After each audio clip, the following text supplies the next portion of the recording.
Hey guys, welcome to the Real Estate Rundown with Shannon Robnett. Hey, I want to talk with you guys about a really fun subject, rejection. I want to talk with you guys about how to handle it, how to deal with it, how to process it, what it really means, right? And I just want to keep it from a business sense. I don't want to get into the endeavors of personal relationships or, parental relationships. I just want to talk about from a business standpoint. And I want to give you a couple of personal examples of when I was told no, or when I was told that wasn't a great idea. There's been times when I have come into situations where I didn't know my way out of it, and I was trying to get some information. I was trying to build a better mousetrap. I was trying to think my way through it, and I went to people that I knew, and the advice and the encouragement that I got wasn't always advice and encouragement that you wanted. There's been times I don't know how many times I've pitched my deals, right? I think Colorado Commons, I've probably pitched that over 100 times. I've gotten told no a definite majority of the time.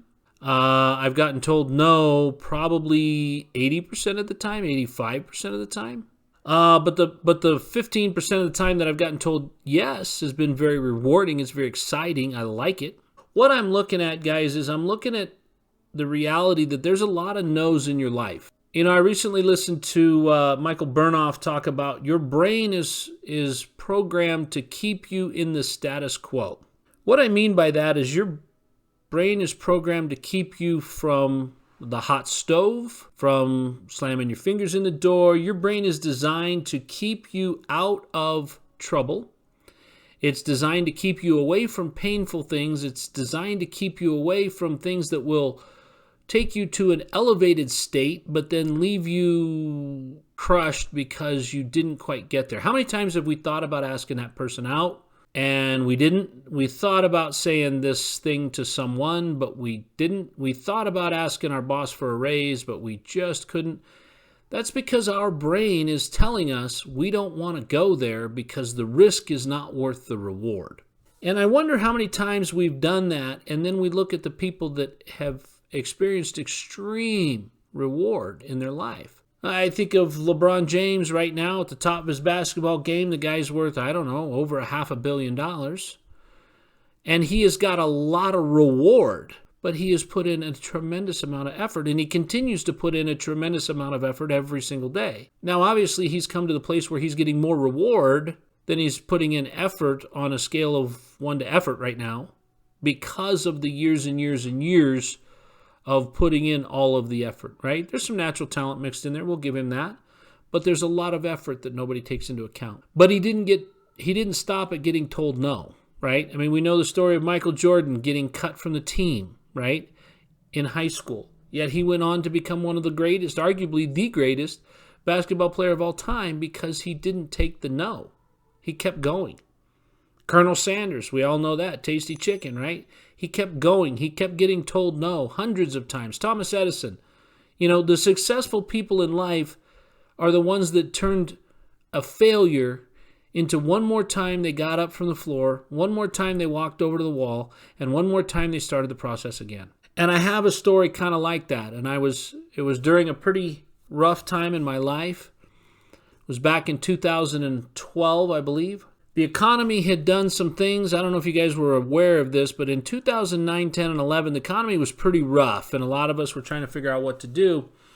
And in that, I had started a trucking company. Sure, why not? I got a lot of trucking experience. I've had a CDL since I was 19. That qualifies me.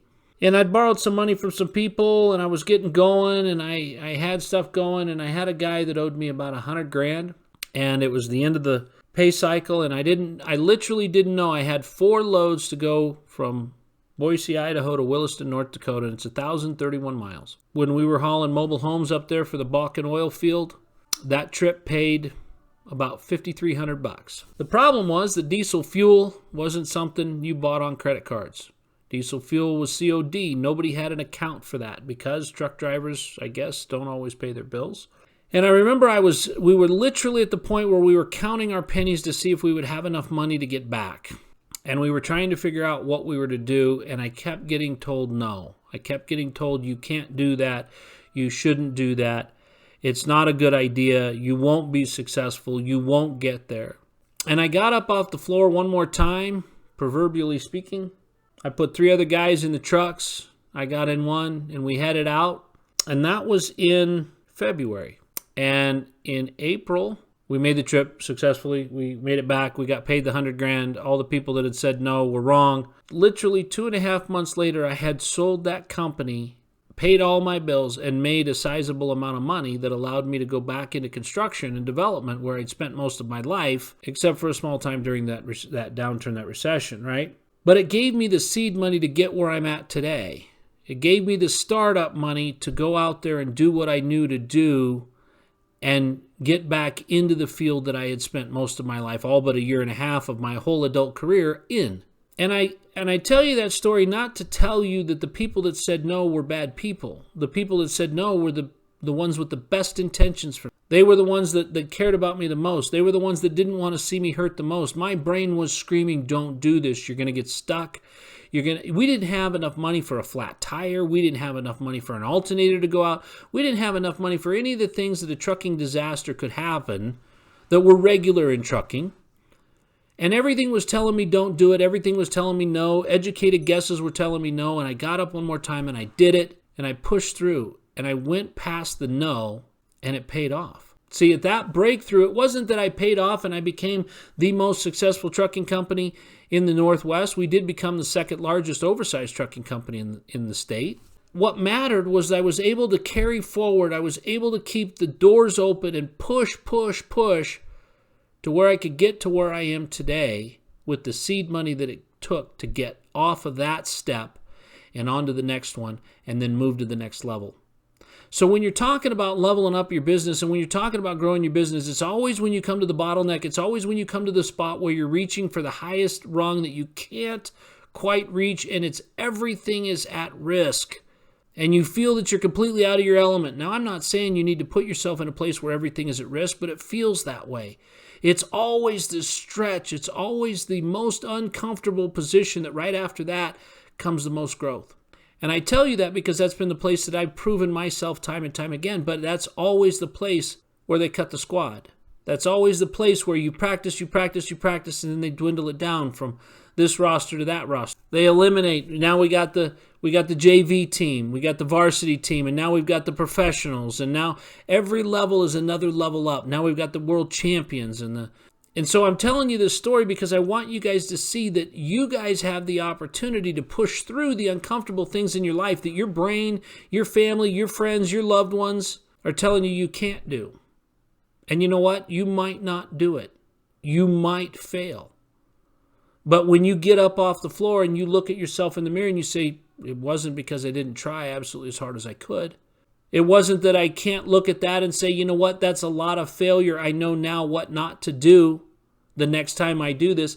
It was because you had the strength to keep pushing that you got that experience. And that experience is usually what hones your skills, what refines what you're doing that allows you to take it to the next level.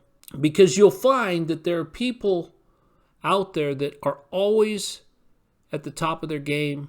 But if you really looked at the battle that it took to get there, they never started there. They were never just a walk-on standout, started playing college football their senior year, and they just went straight from there, 2 years in college, and then went straight to the NFL and the draft. I mean, it's never that story. It's always that it takes more effort than it's worth to push through it, is what everybody says. That's what no is all about. No, you shouldn't do that. No, I wouldn't advise that. No, that's beyond your skill level. Doesn't mean you can't. So I want you guys to be thinking about that, and I want you to look at the places in your life that you're getting told no's, and I want you to look at them logically. This is not about anything other than business here, but when you're looking at it and somebody's telling you no, why? Why are they telling you no, and what's beyond that? No, you don't have the expertise. Well, where do I get it? No, you don't have the money. I don't. Well, where do I get it?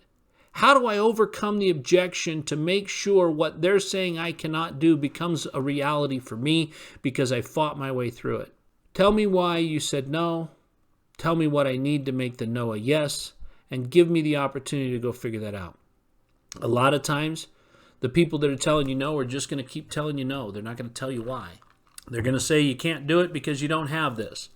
You don't have the equity. You don't have the experience. You don't have this. You don't have that. That's the one thing I love about multifamily and syndication. It's a team sport. You don't have the experience, go partner with somebody that does. You're going to give up some of the deal, but some of it's better than none of it. You don't have the wherewithal. You don't have the down payment. You don't have the equity. How do you get that? How do you beat the system? How do you get in there? Don't let the no be what turns you away and stops you from achieving your dreams, because then you just add that to the word normal. And then you become normal. The no turns into nothing new, and you're just normal. But you don't want to be normal. You're not created to be normal. You're exceptional. But in order to do that, you have to prove it. You have to get past the no. You have to make whatever was going to be a no into a yes, and you need to push for that. And you need to do it with common sense, and you need to do it with thought process, and you need to do it with determination. I can't tell you how many times I've been told no for good reasons, valid reasons. But it doesn't mean I couldn't find somebody that I could find that would say yes. Doesn't mean I couldn't find the person out there that would believe in me, that would say, hey, you know what? I see the value in what you're trying to say. I see the value in what you're trying to do. So I want to leave you with this thought. When you're looking at a no, you can decide if you're going to be normal or if you can decide if you're going to be exceptional. And if you want to be exceptional, you know it's going to take more work. So buckle in, get down to business, go through your numbers again, get a better pitch, try it again, work through it, find another audience to pitch to, and keep pushing. Don't let your no's, your naysayers, the people that tell you no in your life, be the end of it. Well, I tried, 3 people said no, so I guess not. The law of averages says you're going to be in the single digits for acceptance. So if you talk to 2 people and 1 said no, that's 50%. You talk to 3 and 2 said no, that's 33%. You got to get to the place where you've talked to 1,000, because in those numbers you're going to get some yeses. You're going to have to try that pitch 1,000 times. You're going to have to try that exercise 1,000 times. You're going to try that shot 1,000 times. But don't let no be the end of it for you. So guys, go out there, get yours. Don't let it stop you. Don't let the naysayers do that. Thanks for stopping by the Real Estate Rundown. Have a great weekend. Have a great week. This is Shannon Robnett signing off.